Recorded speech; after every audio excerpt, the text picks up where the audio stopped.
but there's certainly a deep feeling between the two men. Now, the second military officer, the second military man that had an intimate relationship with Lincoln, well, his name was Captain David V. Derrickson. Many historians and scholars believe this is the strongest case of Lincoln's possible homosexual relationship with another younger soldier. Captain Derrickson is a member of Company K, the 150 Pennsylvania Volunteer Infantry, known as the Bucktails.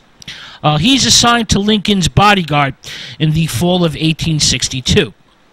Now, during the time of the Civil War, there's no Secret Service. There's no formal protection for the president. And, well, the Bucktails guard the president indirectly.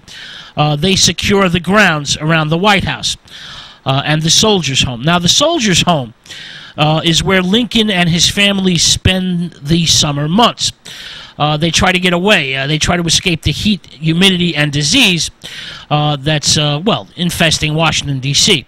Now, Captain Derrickson is 44 years old. He's 11 years Lincoln's junior, and he's from Meadville, Pennsylvania. Now, like Ellsworth, he becomes a very intimate friend of Lincoln. He is often invited to accompany him on rides into Washington and joins him for breakfast and dinner.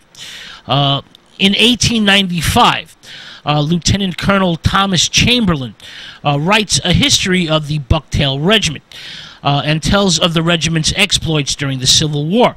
Well, Chamberlain writes that President Lincoln endeared himself to his bodyguards and had a very special marked friendship with Captain Derrickson. For example, during Mrs. Lincoln's absences, Derrickson would spend the night with the president and would sleep in the same bed with him, often wearing Lincoln's nightshirt. Derrickson, well, had an unrivaled intimacy with Lincoln. Now, there was never any attempt to cover up the relationship between Lincoln and Derrickson or alter the facts in any way about their rather unusual sleeping arrangement. Both military men, Derrickson and Chamberlain, openly spoke and wrote of the relationship in positive terms. And there never was a suggestion of anything but an extremely close and intimate friendship. Now, the relationship between Lincoln and Derrickson lasts 8 months, and it only ends when Derrickson requests and receives a promotion and reassignment to his hometown, Meadville, Pennsylvania.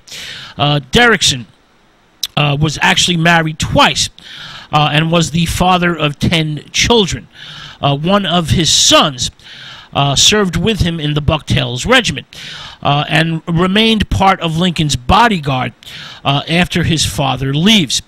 Derrickson's son, Charles Derrickson, also visits Lincoln in his bedroom. Lincoln seems oblivious to all rumors, speculation, and gossip about his sexuality in official Washington circles.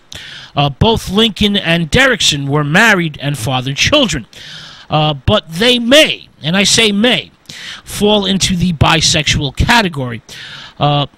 Their bedtime behavior certainly points in that direction. Now, nearly all gay men in this era, in the 19th century, were married and had children. It was quite dangerous to be openly gay. Just think about what happens to Oscar Wilde.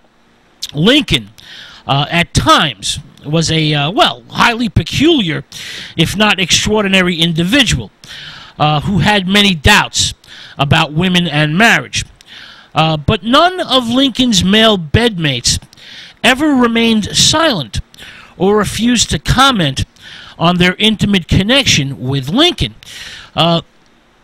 Billy Green, Joshua Speed, David Derrickson, all spoke and wrote openly and freely about their bed-sharing activities with President Lincoln in warm and very friendly terms.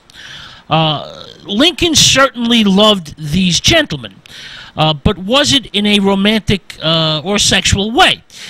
Did Lincoln have a sexual union or relationship with these guys over the course of decades and managed to escape scandal in such puritanical times? Well, we